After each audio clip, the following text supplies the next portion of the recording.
Olá, boa noite. O BNews 19 horas está no ar. A Pré-COP reuniu hoje em Brasília o vice-presidente Geraldo Alckmin e representantes de mais de 100 países para marcar o início das discussões que vão preparar o terreno para a COP30 em novembro. O encontro marca a reta final de preparação para a conferência de novembro em Belém, no Pará. Na cerimônia de abertura, o presidente em exercício, Geraldo Alckmin, destacou o avanço do país no combate ao desmatamento e reafirmou a meta do governo de zerar o desmatamento ilegal até 2030. Nestes últimos 2 anos e meio, nós tivemos uma queda de quase 50% do desmatamento na Amazônia. E a meta é desmatamento ilegal zero até 2030.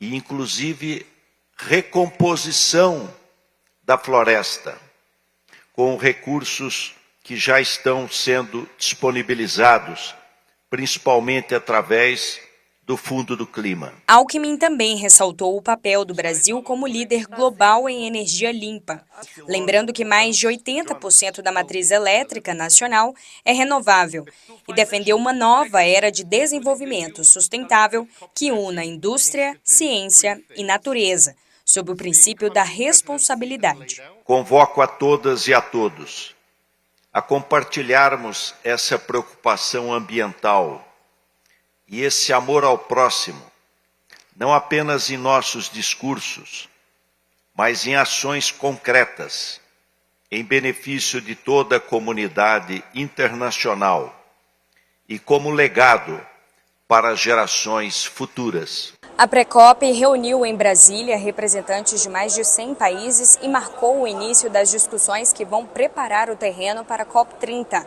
em novembro.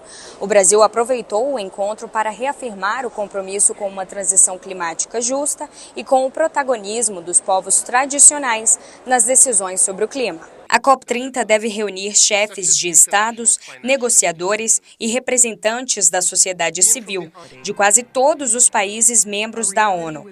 A expectativa é que o evento, que celebra 10 anos do Acordo de Paris, consolide o Brasil como protagonista na transição climática global.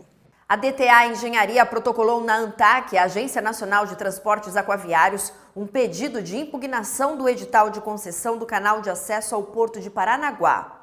A empresa DTA Engenharia protocolou um pedido de impugnação formal sobre o leilão de concessão do canal do Porto de Paranaguá.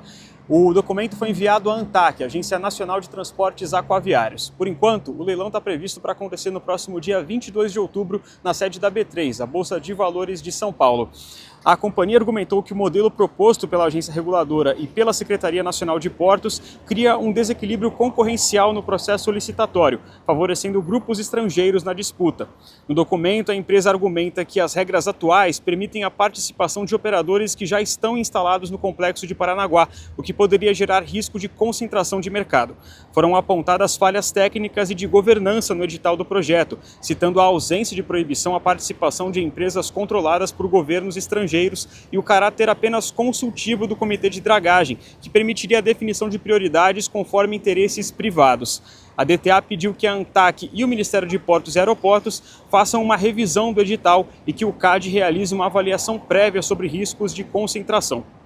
Esse é um dos projetos mais aguardados pelo setor porque vai ser a primeira concessão de um canal aquaviário de um porto público já realizado na história do país. O contrato prevê investimentos de 1,2 bilhão de reais em um prazo de 25 anos. Essa concessão também é importante porque vai servir de modelo para futuras concessões do tipo aqui no Brasil. A empresa vencedora da disputa será responsável pela obra de dragagem para garantir uma profundidade mínima de 15,5 metros no canal. O Porto de Suape deu mais um passo rumo ao arrendamento do terminal de veículos do complexo portuário. A administração enviou à ANTAQ os estudos de viabilidade, além das minutas do contrato e do edital do terminal SUA 01, que será voltado à movimentação e armazenagem de veículos e cargas ro-ro. A previsão é que o leilão aconteça em maio de 2026, depois de uma análise do Tribunal de Contas da União. E a plataforma chinesa de delivery Kita vai começar suas operações em território brasileiro no dia 30 de outubro. Com investimentos de mais de 5 bilhões de reais, o serviço terá início no litoral de São Paulo. Representantes da empresa no Brasil realizaram uma visita à sede do Grupo Brasil Export, em Santos, nesta segunda-feira, onde apresentaram os planos para o início das operações, além de outros detalhes da empresa, que pertence ao grupo Meituan. Neste ano, a empresa anunciou investimentos de 5,6 bilhões de reais para estabelecer e expandir operações no país pelos próximos 5 anos.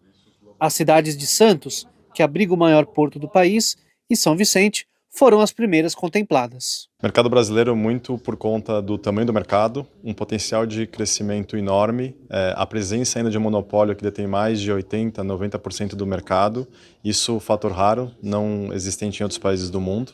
Especificamente sobre Santos e São Vicente, acho que tem a questão do símbolo, então Santos ter aqui o maior porto do hemisfério sul, como uma forma de ser um ambiente muito receptivo.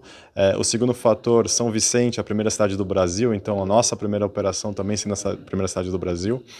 Um terceiro fator é que boa parte dos pedidos hoje de restaurante aqui na região de Santos e São Vicente, maior percentual vindo de restaurantes e estabelecimentos menores, o que é muito em linha com a nossa tecnologia, e poder estar presente também, quer queira na cidade do Pelé, tão conhecido no lado de lá do mundo, na nossa sede. Pelé é a figura mais conhecida, então também uma homenagem ao rei do futebol. A empresa espera expandir as operações para grandes centros urbanos, com São Paulo sendo considerado uma das áreas estratégicas para a presença da marca. O aplicativo da Kita já pode ser encontrado para baixar em lojas virtuais para tablets e smartphones. A operação piloto está prevista para começar no final do mês. Lançamento oficial da operação aqui no litoral no dia 30 de outubro, mas o nosso aplicativo disponível para ser baixado desde já, começando no dia de hoje. Então, 30 de outubro, iniciamos a operação. A expectativa é que esse ano também a gente expanda para a capital de São Paulo. E aí, ano que vem, sim, uma expansão um pouco mais acelerada com os aprendizados que a gente vai ter aqui na região. A Kita é a maior empresa de delivery de comida, tanto no número de pedidos quanto de usuários, chegando ao impressionante número de 770 milhões de pessoas atendidas por ano. No Brasil, a empresa já anunciou o cadastro de mais de 700 marcas de restaurantes nas 2 cidades. Primeira coisa, taxas grátis de entrega. Segunda coisa, cupons para as pessoas verem a experiência do que é uma operação da maior plataforma de delivery do mundo chegando aqui em Santos e São Vicente. A segunda questão é ter uma experiência de navegabilidade diferente do que a gente tem hoje no mercado brasileiro e, obviamente, coletar esses feedbacks para que a gente continuamente sempre melhore. When we choose the mission to help people eat better, we believe that's a never-ending mission because people always need to eat. So much potential in Brazil. Vamos ver agora outros destaques de hoje. No Texas, Estados Unidos, um avião de pequeno porte caiu sobre vários caminhões em um estacionamento próximo a um aeródromo. 2 pessoas morreram. A Junta Nacional de Segurança no Transporte americano confirmou que está verificando o motivo da queda da aeronave, do modelo Beech King Air C-90. A Administração Federal de Aviação também conduz as investigações. O terminal RDJ-07 irá compor o novo bloco de leilões promovido pelo Ministério de Portos e Aeroportos em iniciativa conjunta com a ANTAQ, a Agência Nacional de Transportes Aquaviários. O investimento é estimado em 99,4 milhões de reais e contrato de 25 anos. O certame está previsto para o dia 22 de outubro na sede da B3 em São Paulo. Com o conjunto das ações, será possível modernizar a infraestrutura e aumentar a capacidade do terminal portuário. O mega iate Scenic Eclipse, conhecido por ter helicópteros e um submarino a bordo, estará de volta à Ilha do Mel, no Paraná, na próxima quinta-feira. A primeira aparição da embarcação, em 2025, foi em abril e marcou a primeira visita do navio cruzeiro ao destino da história. O Scenic Eclipse volta agora para abrir a temporada de cruzeiros 2025-2026 na cidade de Paranaguá. A Companhia de Engenharia de Tráfego de Santos vai leiloar 225 automóveis, entre carros e motos que foram removidos, apreendidos e retirados de circulação num prazo superior a 60 dias. Os lances iniciais são de R$ 1.000 para carros e R$ 900 para motos. O leilão será realizado pela internet no dia 29, às 10 horas da manhã, no site www.lancesleilões.com.br. Com investimentos que somam 30 bilhões de reais, o Brasil amplia a malha hidroviária nacional. O levantamento da ANTAQ mostra crescimento na extensão das vias navegáveis, com destaque para a região norte, que concentra os principais projetos e novos investimentos do setor. O Brasil ampliou em 279 quilômetros a extensão de suas vias hidroviárias economicamente navegáveis, que agora somam 20,4 mil quilômetros em todo o país. O crescimento foi de 1,39% em relação a 2022, segundo o estudo de vias aquaviárias interiores economicamente navegáveis, divulgado pela ANTAQ. O levantamento aprovado durante a reunião da diretoria da agência confirma o protagonismo da região norte, que registrou o maior avanço da malha, com uma alta de 3,5%. Entre 2023 e 2026, o Ministério de Portos e Aeroportos prevê 30 bilhões em investimentos no setor portuário e hidroviário. A meta é fortalecer a infraestrutura logística e ampliar a participação do transporte aquaviário na economia. Com a atualização, o Brasil passou a utilizar quase metade do potencial previsto no Plano Nacional de Viação, que estimula 41,7 mil quilômetros de hidrovias navegáveis. Hoje, apenas cerca de 20 mil quilômetros estão em uso. O modal é considerado um dos mais sustentáveis, emitindo até 5 vezes menos poluentes que o transporte rodoviário e com um menor índice de acidentes e roubos de carga. Vamos ver agora um dos destaques do portal bnews.com.br. Vou aqui para o telão, notícia nacional, porque o Brasil aposta no Pacífico para acelerar o comércio com a Ásia. Tem uma comitiva do governo federal, juntamente com a ministra do Planejamento e Orçamento, Simone Tebet, lá na China. Eles estão visitando o porto de Xangai e também um hospital inteligente chinês. E o objetivo dessa missão oficial é aproximar, integrar a América do Sul e a Ásia através do Oceano Pacífico. Então, essa comitiva inclui o ministro da Saúde, Alexandre Padilha, além da secretária de Assuntos Internacionais e Desenvolvimento, Viviane Vec, e também do secretário de Articulação Institucional do Ministério do Planejamento e Orçamento, João Vilaverde. Essa viagem se estende até quinta-feira e durante esta viagem estão previstas visitas técnicas e encontros com empresários e também com investidores. Mudando de assunto, o ministro do Supremo Tribunal Federal, Flávio Dino, é presença confirmada no Fórum Nacional Brasil Export Infraestrutura 2025. Ele fará palestra de encerramento do primeiro dia com o tema o STF e a economia brasileira. O evento acontece entre os dias 28 e 30 de outubro em Brasília e vai reunir autoridades e executivos do setor. A transmissão é ao vivo e gratuita pelo canal da TV BNews, direto do Hotel Royal Tulipe Alvorada. A programação completa você encontra no nosso site, no forumbrasilexport.com.br. E com o aumento da oferta de voos e tarifas mais competitivas, o avião deixou de ser um privilégio para poucos e conquistou o viajante brasileiro. Pela primeira vez, o transporte aéreo superou o ônibus nas viagens pessoais, segundo um levantamento do IBGE.